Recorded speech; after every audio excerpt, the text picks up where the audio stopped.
And immediately going out from the synagogue, they entered the house of Simon and Andrew with James and John. But Simon's mother-in-law was lying with fever, and immediately they told him about her. And coming near, he raised her up, taking by the hand. And the fever left her, and she was serving them. The evening came and sat down. They were bringing to him all who were sick and possessed with demons. And the whole city was gathered around the door. And he cured many who were sick with various diseases, and cast out many demons. And he would not permit the demons to speak, because they knew him. In the morning, while it was still very dark, having risen, he went out and went away into a desert place, and there he was praying. And Simon and those with him pursued him. When they found him, they said to him, "All are seeking you." And he said to them, "Let us go elsewhere into the neighboring villages, so that I also there I may proclaim the gospel. For this in fact I went out." And he was proclaiming in the synagogues in the whole Galilee and casting out demons. Good morning. Welcome to a short biblical reflection on the Gospel according to Mark, chapter 1, verses 29 up to 39. It is about Jesus that came to proclaim the Gospel reading for the fifth Sunday in Ordinary Time, Year B.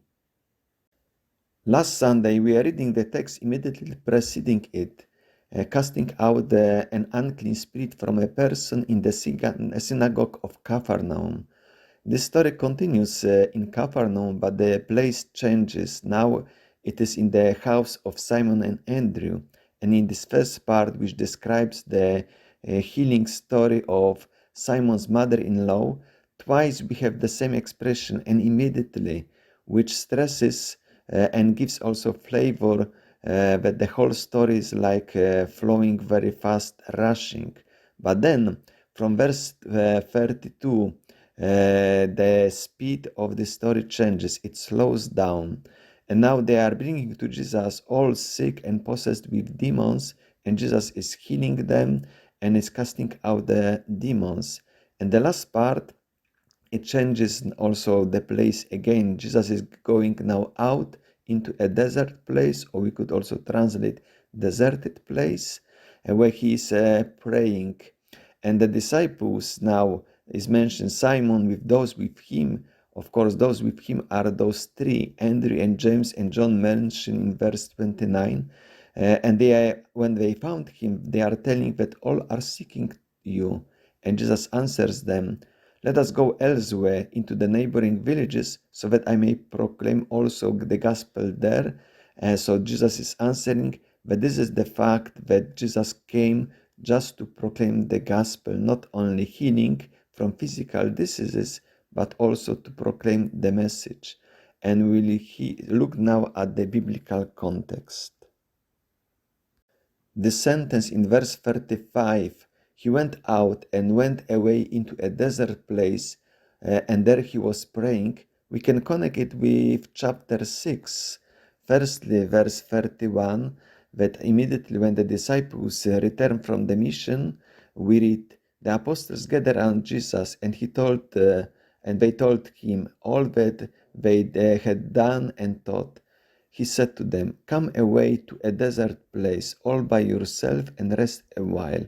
For many were coming and going, and they had no leisure even to eat." And later on follows the miracle of the multiplication of the bread. And after that, in verse 36, we read that Jesus went to pray. So let's read from verse 35.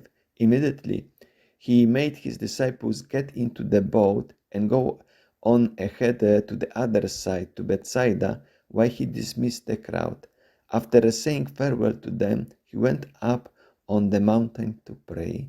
So we have Jesus on one hand is sending his disciples to a desert place to rest, but it is not just only physical rest, but also a spiritual rest.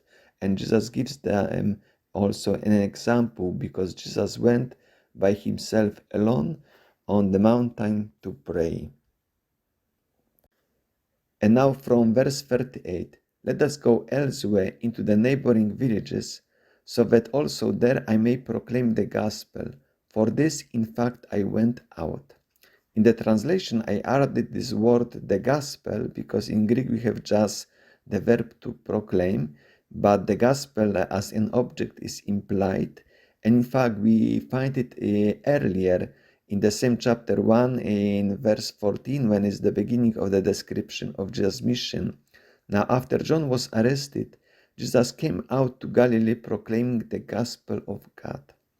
Later on in chapter 3, when Jesus calls the 12 disciples, we have also this verb to proclaim. And we read, He appointed 12, whom he also named apostles, to be with him and to be sent out. And continuing to proclaim, and continuing with verse 15, and to have authority to cast out demons. So now we have the two elements, to proclaim and to cast out demons, as in our story. Jesus is healing, casting out demons, and is proclaiming the gospel. And now, with the conclusion of the gospel, when Jesus is addressing to them the last words, I just quoted verses 15 and 20. In verse 15, when he gives them commission, and he said to them, Go into all the world and proclaim the gospel to all creatures. And in verse 20, and going out, they proclaim everywhere, while the Lord worked with them and confirmed the word through the accompanying signs. So we have also this proclaiming of the word, and the accompanying signs are the miracles and casting out demons, which are mentioned in the gospel of today. From the biblical context, that one in particular focusing on the proclamation, we see in our gospel that the focus is on proclaiming the gospel, the message, but this message is accompanied by signs that are healing and casting out demons. I would like to wish you a nice day, a nice reflection on this gospel reading. God bless you.